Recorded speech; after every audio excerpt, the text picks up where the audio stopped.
हिंदू धर्म में महिलाओं को देवी का दर्जा दिया गया है और उन्हें घर की लक्ष्मी कहा जाता है। ऐसा माना जाता है कि जिस घर की महिलाएं खुश रहती हैं, वहां हमेशा मां लक्ष्मी का वास होता है।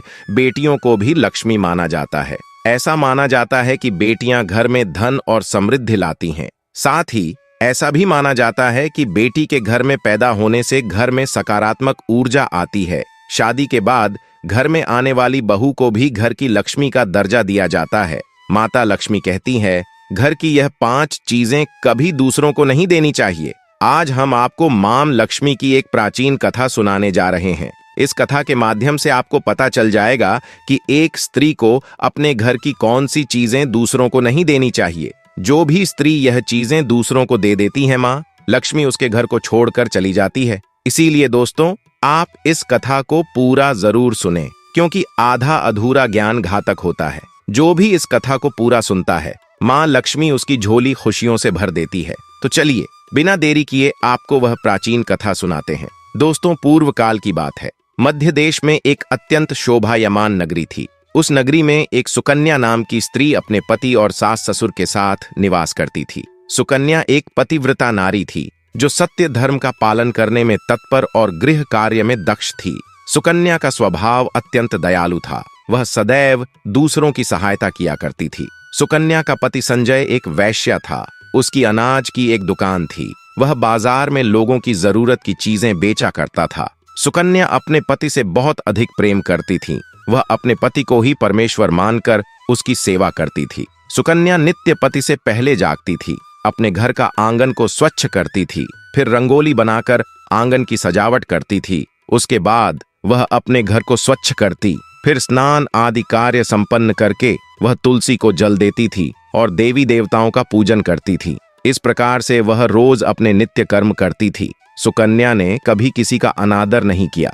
वह सभी के साथ मधुर वाणी में बातें करती थी। सभी लोग सुकन्या को देखकर कहने लगे थे कि यह तो साक्षात लक्ष्मी के समान गुणों वाली स्त्री है। यह अपने परिवार का कितने अच्छे से ख्याल रखती है। इसके अलावा सुकन्या दान धर्म करते समय कभी अपने हाथ पीछे नहीं खींचती थी। उसके द्वार पर जो भी याचक आता वह उसे दान दिए बगैर नहीं भेजती थी। उसके द्वारा से कोई खाली हाथ नहीं जाता था। जो भी भूखा उसके द्वार पर आता तो वह भरपेट भोजन करके ही लौटता था, जिससे उसके द्वार पर आए हुए सभी याचक अत्यंत प्रसन्न होकर उसे आशीर्वाद देकर लौट जाते थे। इतना ही नहीं, सुकन्या अपने पड़ोसियों की भी सहायता करती थी। उसके पड़ोस में जो भी गरीब और दुखी लोग रहते थे, उन्हें भी वह नित्य भोजन दिया करती थी। पड़ोसियों को जो जो चीजें लगती, सुकन्या बिना विचार किया ही दे दिया करती थी, जिस कारण से सुकन्या के पड़ोसी भी उसका बहुत अधिक सम्मान करते थे। वह कहते थे, आहो, यह सुकन्या तो साक्षात देवी है। देवी साक्षात मां अन्नपूर्णा ने ही सुकन्या के रूप में जन्म लिया है। लोग जब भी सुकन्या की प्रशंसा करते तो वह सभी उसके विषय में अच्छी बातें ही कहते। लेकिन लोगों की बातें सुनकर भी सुकन्या ने कभी घमंड नहीं किया।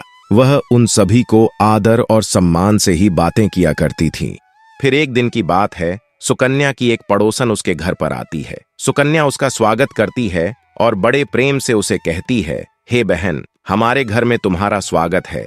आज किस कारण से तुम्हारा मेरे घर पर आगमन हुआ है? यदि कोई वस्तु चाहिए तो मुझसे मांग लो, मैं तुम्हारी अवश्य मदद करूंगी। सुकन्या की पड़ोसन रहती है, हे सुकन्या बहन, आज मेरे घर पर बहुत से रिश्तेदार आए हैं। उनके लिए मैं भोजन बना रही हूँ, इसीलिए मैं तुम्हारे पास रोटी बनाने के लिए चकला बेलन और तवा मांगने आई हूँ। यदि तुम कुछ समय के लिए मुझे चकला बेलन और तवा दे दोगी तो बड़ी कृपा होगी। मैं काम हो जाने के बाद तुम्हें जल्दी ही लौटा दूंगी। सुकन्या कहती है, हे बहन, इसमें क्या बड़ी बात है? अभी मुझे चकला बेलन की आवश्यकता नहीं है, इसीलिए तो मेरा चकला बेलन और तवा ले जा सकती हो। मैं अभी तुम्हें ला कर देती हूँ। फिर सुकन्या रसोई घर में जाती है और रसोई घर से चकला बेलन और तवा लाकर उस पड़ोसन को देती है। तब पड़ोसन कहती है, हे बहन, तुम्हारा बहुत बहुत धन्यवाद। आज तुमने मेरा काम सफल कर दिया। मैं अपने मेहमानों को भोजन कराकर तुम्हारा चकला बेलन जल्दी से लौटा देती हूँ। सुकन्या कहती है, हे बहन, चिंता की कोई बात नहीं है। जब तुम्हारा कार्य पूर्ण हो जाएगा तब तुम मुझे लौटा देना। फिर वह पड़ोसन सुकन्या का चकला बेलन और तवा लेकर चली जाती है। कुछ समय बाद अन्य एक स्त्री सुकन्या के घर पर आती है। सुकन्या उसका भी प्रेम से स्वागत करती है और पूछती है, पधारो बहन, आज तुम्हें मुझसे क्या चाहिए? संकोच ना करो और बताओ तुम्हें मुझसे क्या चाहिए। मैं तुम्हारी मदद जरूर करूंगी। तब वह स्त्री कहती है, हे बहन, मेरे घर में बहुत गंदगी हो गई है और मेरे घर को साफ करने के लिए मेरे पास कुछ भी नहीं है, इसीलिए मैं तुम्हारे पास झाड़ू मांगने के लिए आई हूँ। यदि तुम्हें कोई समस्या ना हो तो कृपा करके मुझे अपने घर की झाड़ू दे दो, मैं अपना घर साफ करके तुम्हें झाड़ू लौटा दूंगी। सुकन्या बिना विचार किया ही कहती है, हे बहन, बस झाड़ू ही तो है, इसमें क्या समस्या हो सकती है, तुम रुको, अभी मैं तुम्हें अपने घर की झाड़ू लाकर देती हूँ। इतना कहकर सुकन्या घर के अंदर जाती है और झाड़ू लेकर आती है और उस स्त्री को दे देती है। वह स्त्री सुकन्या के घर की झाड़ू लेकर चली जाती है। फिर कुछ देर बाद अन्य एक स्त्री सुकन्या के घर पर आती है। सुकन्या उसका भी बड़े प्रेम से स्वागत करती है। सुकन्या कहती है, पधारो बहन, क्या बात है, आज मेरे घर पर किस कारण से आना हुआ? तुम्हें जो कुछ भी चाहिए निसंकोच होकर कहो, मैं तुम्हारी सहायता करने का प्रयास अवश्य करूंगी। तब वह स्त्री रहती है, हे सुकन्या बहन, तुम बड़ी दयालु हो, मैंने तुम्हारे बारे में बहुत सुना है और तुम सभी की मदद करती रहती हो, इसीलिए मैं तुम्हारे पास एक छोटी सी मदद मांगने के लिए आई हूँ। सुकन्या कहती है, हे बहन, संकोच न करो, तुम्हें जो कुछ भी चाहिए मांग लो, यदि मेरे बस में होगा तो मैं मना नहीं करूंगी, मैं तुम्हारी सहायता अवश्य करूंगी। तब वह स्त्री कहती है, हे सुकन्या बहन, आज मेरी बेटी को देखने के लिए लड़के वाले आ रहे हैं, इसीलिए मैं चिंता में हूँ। मेरे पास पहनने के लिए एक भी गहना नहीं है, तो मैं अपनी बेटी को क्या दूं? उसके पास पहनने के लिए अच्छे वस्त्र भी नहीं है, इसीलिए कृपा करके मुझे आप थोड़े गहने और वस्त्र उधार में दे दीजिए, केवल एक दिन के लिए। जब लड़के वाले देखकर चले जाएंगे तो मैं तुम्हारे गहने लौटा दूंगी। उस पड़ोसन की बात सुनकर सुकन्या कहती है, बस इतनी सी बात है बहन, तुम चिंता मत करो, तुम्हारी पुत्री मेरी छोटी बहन के जैसी है, उसकी सहायता मैं अवश्य करूंगी। मैं अभी तुम्हें मेरे गहने और साड़ी देती हूँ, जिसे पहनकर तुम्हारी पुत्री राजकुमारी लगेगी। फिर सुकन्या अंदर जाती है, गहने और साड़ी लेकर आती है और उस पड़ोसन को दे देती है। वह पड़ोसन प्रसन्न होकर सुकन्या के गहने और साड़ी लेकर चली जाती है। फिर शाम हो जाती है और अन्य एक पड़ोसन सुकन्या के घर पर आती है। सुकन्या उसका भी बड़े प्रेम से स्वागत करती है और कहती है, बताओ मैं तुम्हारी किस प्रकार से सहायता कर सकती हूँ? तुम्हें जो कुछ चाहिए निसंकोच होकर कहो, मैं तुम्हारी मदद जरूर करूंगी। वह पड़ोसन कहती है, हे सुकन्या बहन, तुम बड़ी दयालु हो और तुम सभी की मदद करती हो, इसीलिए मैं तुम्हारे पास आई हूँ। मेरा बच्चा भूखा है और उसे पिलाने के लिए दूध नहीं है, इसीलिए मैं तुम्हारे पास दूध मांगने के लिए आई थी। अगर थोड़ा सा दूध मिल जाता तो बड़ी कृपा होती। सुकन्या कहती है, बहन, इसमें कौन सी बड़ी बात है, लो अभी मैं तुम्हें दूध दे देती हूँ। सुकन्या रसोई घर में जाती है और थोड़ा सा दूध लेकर आती है और उस पड़ोसन को दे देती है। वह पड़ोसन प्रसन्नता से उस दूध को लेकर चली जाती है। इस प्रकार से सुकन्या अपने सभी पड़ोसियों की मदद कर देती है और प्रसन्न होकर घर का काम करने में लग जाती है। फिर रात होते ही उसका पति घर पर लौट आता है। सुकन्या अपने पति को प्रणाम करती है और उसकी खूब सेवा करती है। रात को दोनों पति पत्नी आनंद से सो जाते हैं। फिर दूसरे दिन में जागते हैं तो उन्हें एक बहुत ही बुरी खबर कानों पर पड़ती है। एक आदमी दौड़ते हुए सुकन्या के घर पर आता है और सुकन्या के पति से कहता है, हे भाई, कल रात को किसी ने आपकी दुकान लूट ली है, सारा माल गायब है। सुकन्या का पति एकदम से घबरा जाता है और दौड़ते हुए अपने दुकान पर जाता है तो देखता है उसका सारा माल किसी ने लूट लिया है। वह देखता है कि उसके दुकान में रखा हुआ सारा धन भी चोरी हो चुका है। वह दुखी और निराश होकर घर पर लौटता है और सुकन्या को सारी बात बताता है, जिसे सुनकर सुकन्या बहुत दुखी हो जाती है। सुकन्या कहती है, आप चिंता न कीजिए जी, हमारे घर में अभी बहुत सारा धन रखा हुआ है, जिससे आप फिर से व्यापार शुरू कर सकते हैं। फिर सुकन्या अपने घर की तिजोरी में देखती है तो वह भी पूरी तरह खाली दिखाई देती है। उसके अंदर का भी सारा माल अब चोरी हो चुका था। यह देखकर सुकन्या बहुत दुखी हो जाती है। उसे समझ में नहीं आता कि यह कैसे हुआ। सुकन्या का पति उस पर बहुत क्रोधित हो जाता है और पूछता है, सुकन्या, सच सच बताओ, हमारे घर के अंदर रखा हुआ सारा पैसा कहाँ गया? हे स्वामी, मैं घर पर ही थी, सारा धन तिजोरी में ही था, किसने इसे चुरा लिया पता नहीं। कृपया आप शांत हो जाइए, हम कोई ना कोई उपाय जरूर ढूंढ लेंगे। सुकन्या का पति कहता है, यह जो तुम दूसरे लोगों को घर पर बुलाकर खिलाती हो, अनजान लोगों को घर में बुलाती हो, उसी का फल है यह। उन्हीं में से किसी ने हमारे घर का सारा पैसा चुरा लिया है। क्रोध में आकर सुकन्या का पति उसे भला बुरा कहता है। सुकन्या की सास भी उसे बहुत कोसती है और कहती है, तुम ही पड़ोसियों को घर की चीज देती रहती हो, बिना सोचे किसी की भी मदद कर देती हो। उन्हें में से किसी ने सारा पैसा चुरा लिया है। घर के सभी लोग सुकन्या को भला बुरा कहने लगते हैं। फिर सुकन्या अपने पति को दिलासा देते हुए कहती है, हे नाथ, मैंने मेरे कुछ गहने हमारी पड़ोसन को दिए हैं, मैं उसके पास से गहने लेकर वापस आती हूँ। फिर सुकन्या उस गरीब पड़ोसन के घर पर जाती है तो देखती है उसके घर पर कोई नहीं होता है। वह स्त्री भी घर छोड़कर सुकन्या के गहने लेकर भाग गई होती है।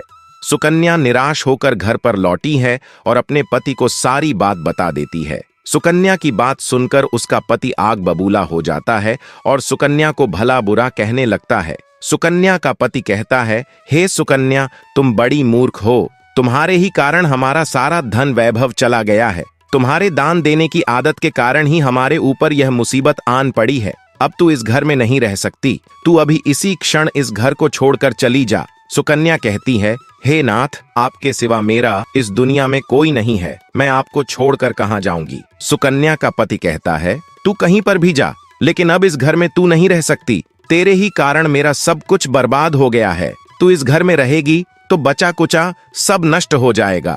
सुकन्या अपने पति को हाथ जोड़कर विनती करने लगती है, हे स्वामी, ऐसा ना कहिए, मैं कोई अपराध नहीं किया है, आपके बगैर मैं जीवित नहीं रह सकती, मुझ में दासी को आप घर से मत निकालिए। लेकिन सुकन्या का पति उसकी एक नहीं सुनता है और उसे अपने घर से धक्के मारकर निकाल देता है और कहता है, अब तू इस घर से चली जाओ और लौट कर मत आना, चाहे तो किसी नदी में कूदकर अपनी जान दे दे, लेकिन अब तू इस घर में मेरे साथ नहीं रह सकती। फिर सुकन्या दुखी होकर रोते हुए अपने पति के घर को छोड़कर चली जाती है। चलते चलते सुकन्या माता लक्ष्मी के मंदिर में जाती है और माँ लक्ष्मी से प्रार्थना करते हुए कहती हैं, हे माँ, मैंने आखिर ऐसा कौन सा पाप किया है जो मेरी ऐसी दशा हुई है। हे माँ लक्ष्मी, मैं तो नित्य आपकी पूजा करती थी, फिर भी आपने मेरा घर क्यों छोड़ा? कृपया मुझे बताओ माँ, मैं ऐसा कौन सा अपराध किया जो आप मुझसे रूठ गई हो? फिर सुकन्या वहीं पर बैठकर सोचने लगती है, यदि मेरे पति मेरा स्वीकार नहीं करेंगे तो मैं जीवित रहकर क्या करूं?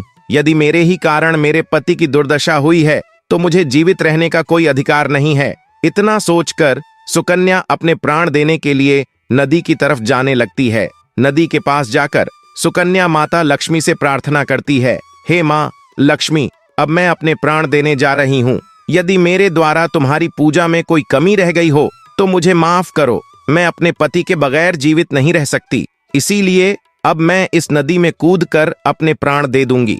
इतना कहकर सुकन्या नदी में कूदने ही वाली होती है कि साक्षात माँ लक्ष्मी उस स्थान पर प्रकट हो जाती है। माँ लक्ष्मी सुकन्या से कहती है, रुक जाओ सुकन्या, रुक जाओ पुत्री, तुम यह क्या कर रही हो? सुकन्या आंखें खोलकर देखती है कि साक्षात माँ लक्ष्मी उसके सामने खड़ी है। माँ लक्ष्मी के दर्शन करके सुकन्या बहुत प्रसन्न हो जाती है और माँ को बारंबार नमस्कार करते हुए कहती है, हे माँ लक्ष्मी, मुझे क्षमा करो, मैं बहुत बड़ा पाप करने जा रही थी। देवी लक्ष्मी कहती है, हे सुकन्या, मनुष्य को स्वयं अपने प्राण नहीं लेने चाहिए, यह महापाप है। ईश्वर ने जो शरीर प्रदान किया है उसे ऐसे नष्ट नहीं करना चाहिए। सुकन्या कहती है, हे माँ, मैं विवश हूँ, मेरे पति ने मेरा त्याग किया है और स्त्री को अपने पति को छोड़कर नहीं रहना चाहिए। मैं अपने पति को छोड़कर जीवित नहीं रह सकती, इसी कारण से अपने प्राण देने जा रही हो। देवी लक्ष्मी कहती हैं, हे सुकन्या, मैं सब कुछ जानती हूँ और यह भी जानती हूँ कि तुम्हारे पति ने तुम्हारा त्याग क्यों किया है। ये सब तुम्हारी ही भूल के कारण हुआ है। तुमने अनजाने में कुछ ऐसा चीजों का दान किया था जिस कारण से मुझे तुम्हारा घर छोड़कर जाना पड़ा। जो भी स्त्री अपने घर की इन चीजों को दूसरों को दे देती है, उनके घर में मेरा वास नहीं होता है। मैं उन वस्तुओं के साथ ही उनका घर छोड़कर चली जाती हूँ। तब सुकन्या कहती हैं, हे माँ, ऐसी वह कौन सी वस्तुएं हैं? कृपया आप मुझे बताइए, मैंने कौन सी वस्तुओं का दान किया जिस कारण से आपने मेरे घर का त्याग किया है? देवी लक्ष्मी रहती है, हे पुत्री, अब तुम ध्यान से सुनो, मैं तुम्हें उन चीजों के बारे में बताती हूँ जो किसी भी स्त्री को दूसरों को नहीं देनी चाहिए। इन चीजों का दान करने पर मैं उस घर को छोड़कर चली जाती हूँ। हे सुकन्या, सबसे पहले वस्तु है चकला बेलन और तवा। किसी भी स्त्री को अपने घर का चकला बेलन और तवा कभी दूसरों को नहीं देना चाहिए। रसोई घर में इन वस्तुओं का महत्व सबसे अधिक होता है।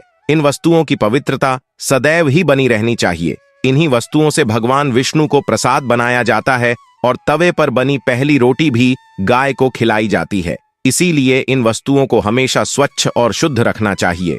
दूसरों को देने पर यह अपवित्र हो सकती है और फिर इनका उपयोग करना अशुभ फल प्रदान करता है। इसीलिए सुकन्या, तुमने अपने रसोई घर के चकला, बेलन और तवा अपनी पड़ोसन को देकर पहले सबसे बड़ी भूल की है। आगे माँ लक्ष्मी कहती है, हे सुकन्या, अब तुम दूसरी वस्तु के विषय में सुनो। तुमने अपनी पड़ोसन को अपने घर में रखी हुई झाड़ू ही दे दी, जिस वस्तु में मेरा सदैव वास होता है, जो वस्तु मुझे सबसे अधिक प्रिय है, तुमने उसे ही दूसरे को दे दिया, तो फिर मैं तुम्हारे घर में कैसे ठहरती? हे सुकन्या, जो स्त्री अपने घर की झाड़ू दूसरों को दे देती है, मैं उसके घर को त्याग देती हूँ। झाड़ू से घर की स्वच्छता की जाती है और जहां पर स्वच्छता होती है उसी स्थान पर मेरा वास होता है। ध्यान में रखना सुकन्या, घर में झाड़ू को हमेशा छुपा कर रखना चाहिए। झाड़ू पर बाहरी व्यक्ति की दृष्टि भी नहीं पड़नी चाहिए। झाड़ू एक अत्यंत पवित्र वस्तु है, इस पर पैर नहीं लगना चाहिए और इसे कभी विष्ठा आदि प्रकार की गंदगी साफ नहीं करनी चाहिए। माँ लक्ष्मी कहती हैं, हे सुकन्या, अब तुम तीसरी वस्तु के विषय में सुनो, जो एक स्त्री को कभी दूसरों को नहीं देनी चाहिए। वह वस्तु है आभूषण। एक स्त्री को अपने आभूषण कभी अन्य महिला को नहीं देने चाहिए। मैं सदैव ही आभूषणों में वास करती हूँ। स्त्री के 16 श्रृंगार में गहनों का बहुत अधिक महत्व होता है। एक विवाहित स्त्री को अपने आभूषण कभी अन्य स्त्री को पहनने के लिए नहीं देने चाहिए। जो स्त्री अपने आभूषण अन्य स्त्रियों को देती है, उसके जीवन में दुर्भाग्य आता है। हे सुकन्या, अब मैं तुम्हें चौथी वास्तु के विषय में बताती हूँ। किसी भी मनुष्य को शाम हो जाने के बाद कभी सफेद रंग की वस्तुओं का दान नहीं करना चाहिए, किंतु तुमने शाम के समय दूध का दान किया था। शाम को दूध का दान करने से जीवन में दुर्भाग्य आता है। शाम को सफेद रंग की चीज दान करने से मनुष्य के जीवन में अशुभ काल आता है। माँ लक्ष्मी कहती है, हे सुकन्या, अब मैंने तुम्हें उन सभी वस्तुओं के बारे में बता दिया है जिनका कभी दान नहीं करना चाहिए। यह वस्तुएं कभी दूसरों को उधार में अथवा उपयोग के लिए नहीं देनी चाहिए। सुकन्या कहती है, हे माँ लक्ष्मी, मुझसे बड़ी भूल हो गई। मैं इन बातों से अनजान थी। कृपया मुझे क्षमा करो और अब मुझे प्रायश्चित करने का उपाय बताओ। देवी लक्ष्मी कहती हैं, हे सुकन्या, तुमने प्रायश्चित पहले ही कर लिया है, इसीलिए अब तुम अपने घर पर लौट जाओ। मैं तुम्हें तुम्हारा संपूर्ण वैभव और धन संपत्ति लौटा देती हो। इतना कहकर माँ लक्ष्मी उस स्थान से अंतर्ध्यान हो जाती है। फिर सुकन्या भी माँ लक्ष्मी को धन्यवाद करती है और उस स्थान से घर की तरफ जाने लगती है। तभी उसका पति ढूंढते हुए उसी की तरफ आ रहा होता है। वह सुकन्या के पास आकर उसे क्षमा मांगता है और कहता है, हे सुकन्या, मुझे माफ करो। मैंने तुम्हें बहुत भाला बुरा कहा था। तुम तो साक्षात देवी के समान हो माँ। लक्ष्मी की कृपा से हमें अपना सारा धन वैभव वापस मिल गया है। जिन लोगों ने हमारा धन लूटा था, उन सभी ने हमारा धन हमें लौटा दिया और तुम्हारा नाम लेते हुए क्षमा मांग ली है। यह सुनकर सुकन्या बहुत प्रसन्न होती है और अपने पति के साथ घर पर लौट जाती है।